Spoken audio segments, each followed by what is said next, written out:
Sinibingelele sinamukele ohlelweni lethu lapha esihlaziya khona imithetho. Igama lami Mnotho, isibongo uNgcobo.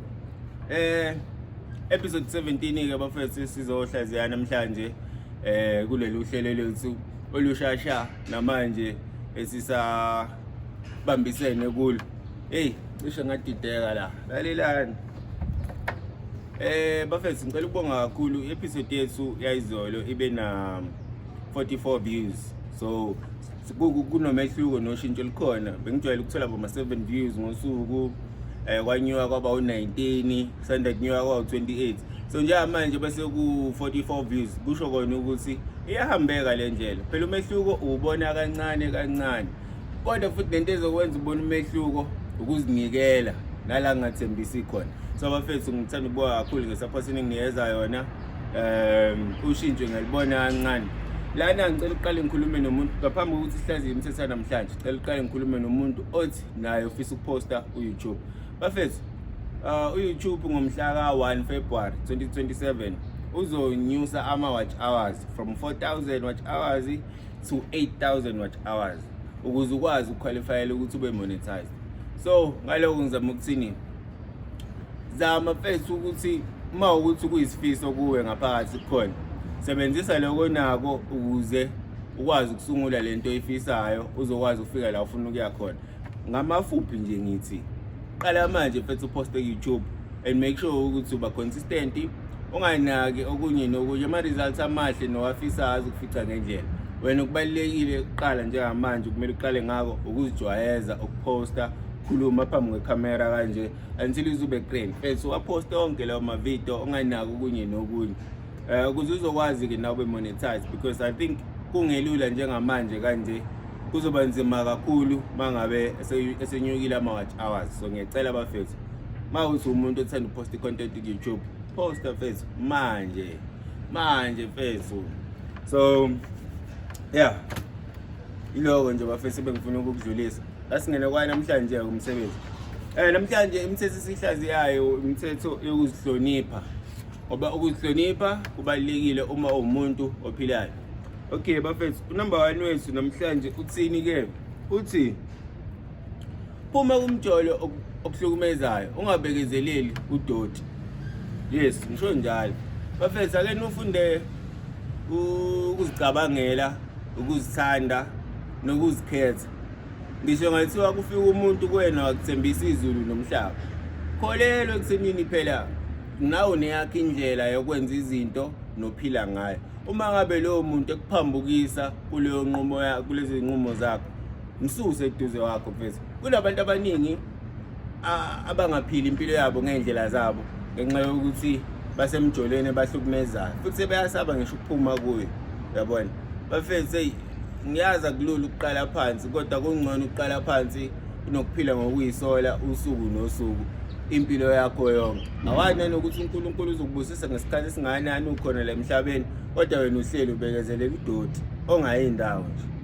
Nanokuthi bafethu xolisa nje ukusebenzisa igama elithi udoti kulento yangihlupha ngoba kunabantu abanye engeke ngababona, abanye engibaziyo namanje basehleli ngaphansi kwezimo ezingabajabulisi ngenxa yegama likaThanda bafethu. Ungavumi igama likaThanda ekwenza ulibale obuwena nezinto ezimqoka kuwe. Phuma kumjolo okuhlukumezayo mfethu, uzomthola omunye umuntu. Futhi kakhulu-ke thina ama-arts, mina nje sajola wangenzela ilutho. Into engikhuthalelayo emva kokuhlukana kwethu ukuthi impilo yami ibe ngcono, yabo. So nawe-ke zama mfethu ukuthi mangabe usukile kulo mjolo ongakuphathi kahle, olibele uzigxeka mfethu, ubuka kakhulu emumva. Cha, focus baba, iyaphambili mfethu, we are building here. Basho umseleko angikwazi ukufaka isipidi ake bese siyagweba. Yes, vele phi. Yeah bafethu, number 2 wethu uthini? Ungamphoqi umuntu ukuthi ashintshe, ikakhulu uma ngabe nawe usahluleka ngokwakho. Kunabantu bafethu abasimelela ngoshintsho, kodwa kwayibona kunesithembiso esaziyo ukuthi bazenzela zona kubo kakhulukazi kulonyaka, kodwa namanje abakazenzi. But manje namanje bahlalele wena ukuthi hayi kuyeke ukuthi ungakwenza ukuthi. Yazi bafethu kakhulu isibonelo ngathini? isiluleko siyasikhuthaza uma ngabe uzisithola kumuntu nawe active. Hayi umuntu okwazi ukubonela omunye umuntu ukuthi yini engcono kufanele ayenze, kodwa nawe wabona wakhe amaphutha awazibe engenzi lutho ngalokho.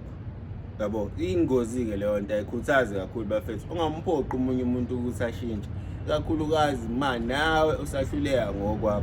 Kumele sikukhumbule mfethu ukuthi umuntu ongamfisela okuhle, but ushintsho uguquko kumele lisuke kuye ngaphakathi ngezizathu ezizokhuthaza yena nsuku zonke ukuthi ayenze lento elindeleke kuye. Hayi ukuthi wena umcabangela kahle kangakanani noma umphoqa kangakanani ukuthi ashintshe lapho. Yabo, so ngiyacela bafethu ukuthi siqaphele kakhulu lento ukuthi ungaze ube nenzondo kumuntu ngoba nakho engafuni ukwenza izinto ngendlela wena ombonela ngayo.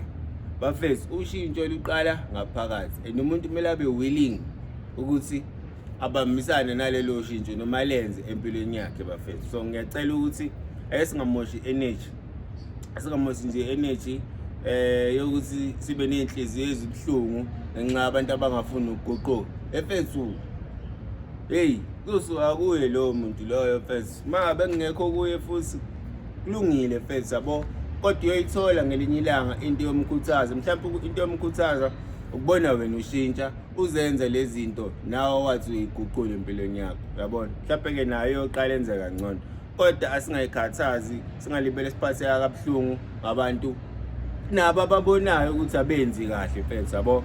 Maye bafuna ukuthi size sixabane ngenxa yokuthi mina ngihlezi ngithi hayi lungisa ukuthi lakho kokunye. Yazi omunye umuntu kuyenzeka ukuthi akubonise ngento ngoba nakhe nimkhubazile okanye imlimazile and naye akafisa ukuthi wena uwele kulelo phutha lelo, kodwa wena lokho awukwazi ukukuthola ngenxa yokuthini umjaji ekuthenini unamaphutha angakanani esimeni sakhe noma selokumazi.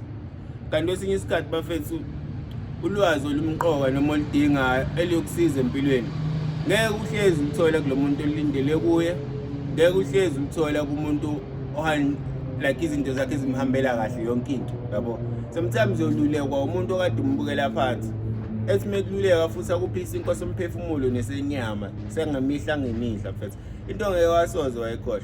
So angisho ukuthi asicwasa abantu uma ngabe besinika imbono, kwazi ukubona umbono ohambisana nawe nento edinga ukuthi uyilandele. Unganaki kakhulu ukuthi uyithola kubani ngoba kumqoka ukuthi ukwazile ukutshela iqiniso akufisela kona nekufanele ukulungisa. Nawe uma ukubona mfethu shona khona. So asingaye kakhulu ukuthi baphoqa ukuthi ngishintshe kodwa bona bahlulwa ukuthi kwesinye isikhathi umuntu usuke ezama ukuthi nawe ungaweli kulo mgodi awela kuwo. Engakho ekukhuthaza ukuthi shintsha guluva, shintsha clever. So uyayibona-ke lento ngiyibheke kabili, ngibheke ngendlela yokuthi kuyakhathaza ukufaka ipressure umuntu ethi shintsha yena engashintshi lutho empilweni yakhe. Nabantu abakhuthalela ukutshela izinto ezimbi nje ozenzayo abangakazi bakuncome ngalutho futhi nobuhle benzayo kubo akusho lutho. Bese kuba khona abantu abakufisela okuhle ngisho bona izinto zabo zingalungi, abanenhliziyo enothando nomoya ogcwele impumelelo for wena uma becabanga ngawe. Kuyomlimaza kakhulu futhi uma ngabe izinto ungazenzi ngalendlela kubonisa ngayo. Uyabona, ngoba yena wayenokugoloza naye njengawe wagcina eqhuzuka. So ngakho nje manje uzama ukulungisa amaphutha angawe awenza yena ngokuthi nawe ungawaphindi. So kumele ukwazi ukuhlukanisa lapho. Umthetho wethu lo number 2 uhlukene kabili bafethu. Kumele ukwazi ukuvula umqondo, uyibuke kahle lento ungayikheli phezulu. Okay, bese ukuthi number 3 wethu uthini, ungakhohlwa ukuthi past iphile ekhanda lakho kuphela. Bafethu siyekeni ukuphila esikhathini esidala nesikhathi esesendlule esilimaza wena njengamanje sikuncisha injabulo yamanje. Ngiyazi mhlawumbe wafunga ukuthi hey ubani wangona empinde ngimxolele ngoba umuntu owenza 1 no 2 no 3 no 4, kodwa njalo meqhamuka lowo muntu wena uzohlezi udinwa ukhumbula lesenza asenza. So sena lapho usekhohlweni nokuyikhohlwa leyo nto uyayihlekela uyijabulela, abone ukuthi oh nangi lo konje ngamona and usadiniwe aphume ku leyo nto ilimaza wena, incisha wena injabulo yakho. Noma ngingasona ke isimo esenziwa umuntu but makunento ethize yakuphatha kabi, ungayibambi ngenhliziyo ngendlela yokuthi ihlezi kuhlukumeza. at least ithathe njengesifundo sento engingafanele ukuthi iphinde yenzeke noma uzivume ukuzifaka esimeni sayo, yabo. Into nje ufanele ukuthi uyifunde ukuyigwema kahle kahle. Yekela ukuphila kwi-past mfethu. Isikhathi eside uyahlukumeza umqondo, uhlukumeza ngisho umzimba, uzincisha namandla amasha la ophiwe wona kulolu suku lanamhlanje ukuthi wenze umehluko empilweni yakho bafethu. Asikeni ukuphila esikhathini esidala, ngiyala. Ngoba phela uyakhumbula nawe ukuthi imicabango ikhuthaza imizwa yiyo ekhuthaza okanye lawula isenzo. So mangabe uhlezi ucabanga izinto ezenza ukuthi imizwa yakho ibe phansi, yini ezokwenza ukuthi unyakazo usukwini wenze okuhlelile nokufanele ukuthi ukwenze? Yini ezokusiza ngitshele yini? Ayikho. So ake sizameke bafethu ukuthi okwenzekile kwi-past ongasiphathanga kahle akube isifundo, kungabi into esivimbayo ukuya phambili. Uzusabe ngisho ukuzama futhi mfethu, yabo. Hlatla zabantu ayifani mfethu, yabo. Engenzeka mfethu ukuthi ushaye into eyodwa kaningi, mhlawumbe lesiyothola ama-results negative. Mhlawumbe masishaya kwe-7 ungaphopha, you may never know. So asingayilimithi kakhulu ngenxa yovalo nezinto ezingasithokozisanga ezenzeka kwi-past bese lokho kwenza usabe ukuya phambili. Bafethu siqhubekayo. Number 4 wethu uthini? Phunyuka ezimfundisweni ezingasakusebenzeli. Yes, kunjalo. Ziningi izinto ozifundisiwe kade ukhula, ziningi izinto ozifundile njengoba ukhula, ziningi izinto o-introducewe kuzo, ozi-introduce kuzona wena, zigcine zingxenye yempilo yakho namhlanje. Kodwa uma ngabe lezo mfundisi zingasakusebenzeli ishiye phansi mfethu, yabo. Akusho ukuthi leya ndlela owayifundiswa usemncane ukubulala ikati ukuthi namanje yiyo oyohlezi ukubulala ngayo ikati. Cha. Ziningi indlela zokwenzani zokubulala ikati. Lokho kusukuthini? Kusho ukuthi ziningi ixazululo kwinkinga eyodwa. Okwakho nje ukuhlupha umqondo ukuthi ukwazi ukunikeza ezinye zezisombululo ezipossible ukuthi ukwazi ukunqoba leso simo obhekane naso njengamanje. Phunyuka ezimfundisweni ezingasakusebenzeli. Yekela okudala mangingasakusiza esikhathini samanje. Bambisana noshintsho lenzeke empilweni yakho, uzinikele ekuthenini ufunde ulwazi olusha makuphoqa mfethu. Uyeke le ndaba kamina. Hayi. Mina mfethu siyokwenza uphuthelwe izinto bezingasheshe zilunge empilweni yakho ngenxa yokuthi usabambelele kokudala ongasahambisani nesikhathi samanje. So iba neqiniso ke kuwe mfethu ukwazi ukuzibonisa ngala khona usuzikhohlisa uthi uyazi ubungazi kanti angeke uzufike indawo mawenza kanjani. Kunento engididisayo nje emqondweni kodwa ke sizoyilungisa ngokuhamba kwesikhathi. Ngisho njalo ke bafethu ukuthi phunyuka ezifundisweni ezingasakusebenzeli. Kunjalo. Okay bafethu sibonge kakhulu makuwukuthi ukwazile ukufika lapha sesiyiphetha khona imithetho yethu sihlaziya namhlanje, imithetho yokuhlonipha. Lapho khona number 1 wethu ubuthini uthi uma umtsholo okuhlukumezayo ungabekezeleli uDoti. Bafethu ake sifunde ukusikhetha, ungasabi ukuqala phansi, ungasabi ukuzinika ithuba lokuzama futhi. Umsebenzi wakho ukuthi ongakuphathanga kahle akube isifundo, ukulungise, uqhubeke uye phambili ukhona. Number 2 bese uthini? Ungamphoqi umunye umuntu ukuthi ashintshe uma kakhulukazi nawe uma usahluleka ngokwakho. Bafethu asingabaphoqi abantu ukuthi benze uguquko empilweni zabo. Uguquko lisuka kuye umuntu ngaphakathi and futhi kumele abe willing ukuthi alenze ngezathu azazi yena ezizokhuthaza yena futhi ukuthi akwazi ukuyenza lento elindeleke kuye. Wena ngisho uyayichaza mfethu igcwala uthi ukhwaya ongaka.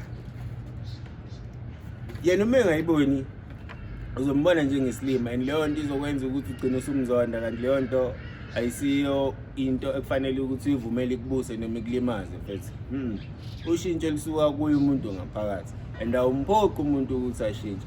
Kodwa uvumelekile ukumbonisa because abanye badukile bayakwazi ukulalela futhi mangabe umluleka uyakwazi ukuthatha bese ayenza. Bese ku number 4 number 3 wethu uthini? Ungakhohlwa ukuthi past iphile ekhanda lakho kuphela. Be aware first of the present moment uyeke ukuziba usuku olusha fethu. Yeah, ukufanele wena fethu kuyokufica akusoze kwakuphunyuka, kodwa yekela ukubuka impilo njengoba uya phambili ngeso lezinto ezenzeka kulesikhathi esidlule. Uzoma ndawonye ungaqondile mawenza kanjalo.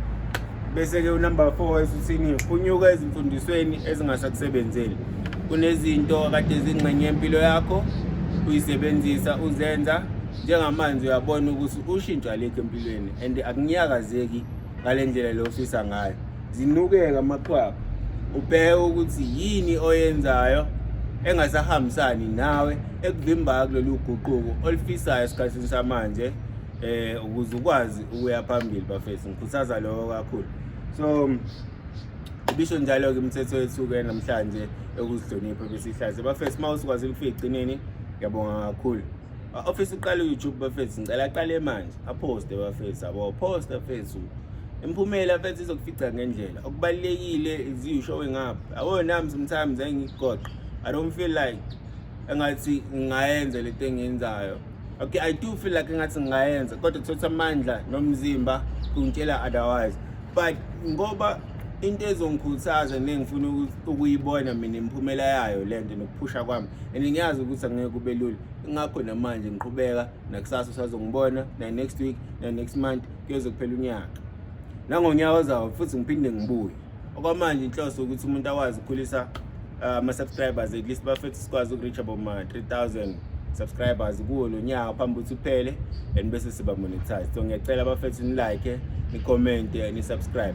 Mawusikhona ushintsho ofisa ukubona ungazise ama-mic bafethu ngiyawahlanganisela kuzogcina kulungile ukuhamba isikhathi ukuze nizokwazi ukuzwe yami inkulumo ephelele, sikhohle ezinye iphazamiso ezenzeka eceleni.